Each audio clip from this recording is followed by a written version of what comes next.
All right, Larry Krueger here from the Pig and a Pickle Krug Show. Check out Pig and a Pickle. They're in Emeryville in Corte Madera. They're open 7 days a week in Marin County from 11 a.m. to 8 p.m., and they're open Wednesday through Sunday in Emeryville. Pig and a Pickle, the best barbecue in all of Northern California. Well, the draft is come and gone, and we're doing a recap on every team inside the NFC West.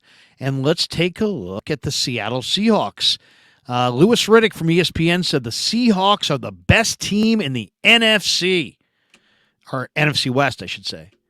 And then he came back later that was the first day of the draft. And the second day of the draft, he came back and said, the Seahawks are my favorite team in the NFC West. So for day one of the draft, they were the best team in the NFC West. Day two of the draft, they're his favorite team in the NFC West. And you know what? By week one, it'll be like, the Seattle Seahawks are a team in the NFC West. And then by December, it'll be like, the 49ers are the team to beat inside the NFC West. So I don't know. Louis Riddick, big fan of the Seahawks. All right, let's take a look at what the Seahawks got done in the draft. They started with what I thought was maybe the best pick in the first round. I'm a huge Devin Witherspoon fan, the corner out of the Illini.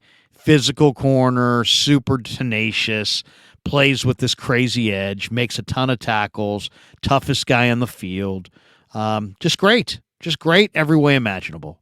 And when you look at Seattle's corners now, they've got the makings of a really nice secondary. I'm not saying it's the Legion of Boom, but it's on its way to being the new Legion of Boom, I should say. Devin Witherspoon at left corner, let's say. Tariq Woolen, gigantic second-year corner, manning the right corner spot. You got Julian Love, who comes over from the Giants to play the nickel. You got Kobe Bryant there. You know, there's a lot to like in their secondary, not to mention Jamal Adams and Quandre Diggs at safety. So, I mean, the last couple of years between Kobe Bryant, Tariq Woolen, and now Devin Witherspoon, Seattle has tremendous corners.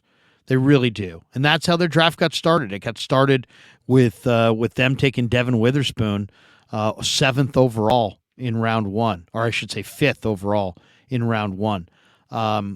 Tremendous pick. I mean, and really, some people would say they reach, but I don't think so. I think that's a great player. Now, the Seahawks had another number one, right? In the Russell Wilson trade, they picked up one, but they also had a second one, the second one belonging to themselves, or I should say based on where they finished. And they went with the Ohio State wide receiver Jackson Smith-Njigba. I know this guy was incredibly productive with Ohio State. I just am not a huge fan. I really believe that he was a creature of his surroundings. C.J. Stroud's terrific. The other receivers are fantastic. This guy's not particularly physical, and he's not necessarily fast. So Ohio State has great receivers. I'm not saying that Jackson won't be a solid NFL receiver, but I don't see a star. I see a solid NFL receiver.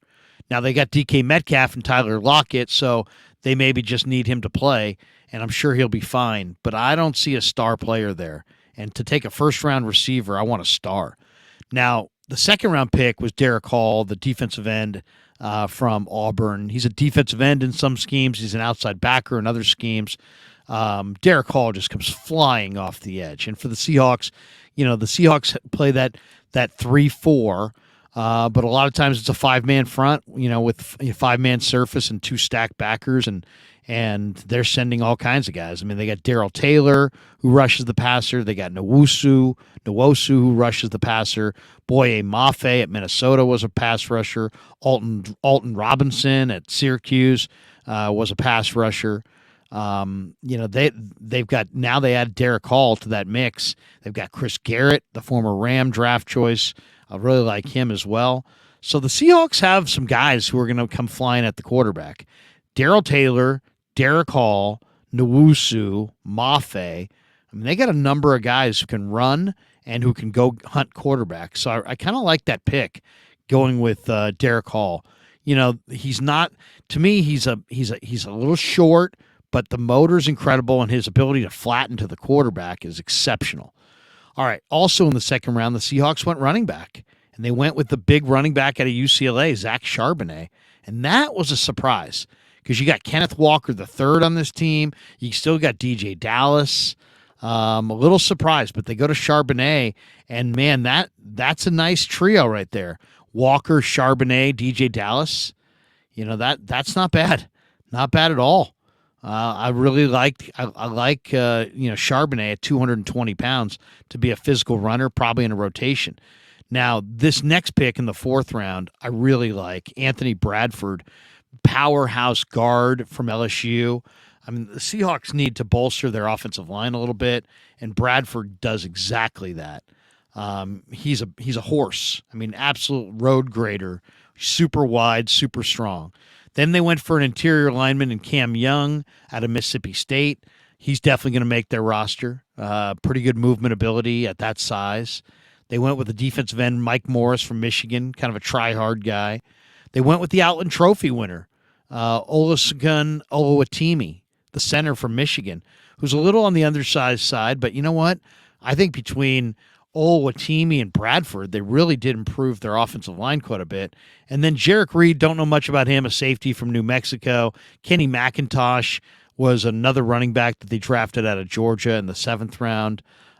Can't say anything specific about McIntosh that I really love, but Oluwatimi and Bradford give them two real, nice interior offensive linemen. Cam Young gives them another body up front on D. Charbonnet is a terrific big back with speed and power and tackle breaking ability. Derek Hall's an edge rusher who can absolutely flatten to the quarterback with great speed, great power. Jackson Smith-Njigba, I think there were better receivers, but, I mean, he's definitely going to play. He gives them another big-bodied receiver. And Devin Witherspoon, gives them their defense some teeth by having a big-time corner who's got size and speed and aggressiveness, tackling ability, coverage ability. So overall, I'd give the Seahawk draft a solid B as well, maybe a B+, to be honest, because they got a great player in Witherspoon. They got a starting caliber receiver with the Buckeye kid. I think they got a starting defensive end in Derek Hall.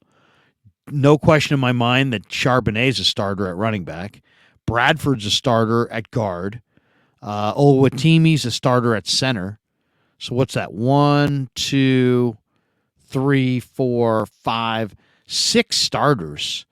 6 starters out of the draft. That's pretty good.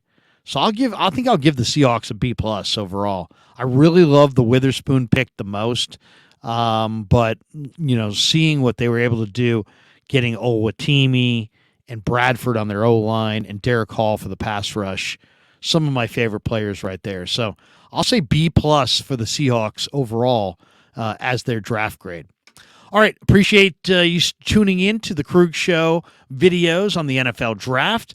Thanks to Pig and a Pickle for being a proud sponsor of the show. Check them out in Corte Madera and in Emeryville. They're open 7 days a week in Marin County. And thanks to all of you for supporting the Krug Show on YouTube.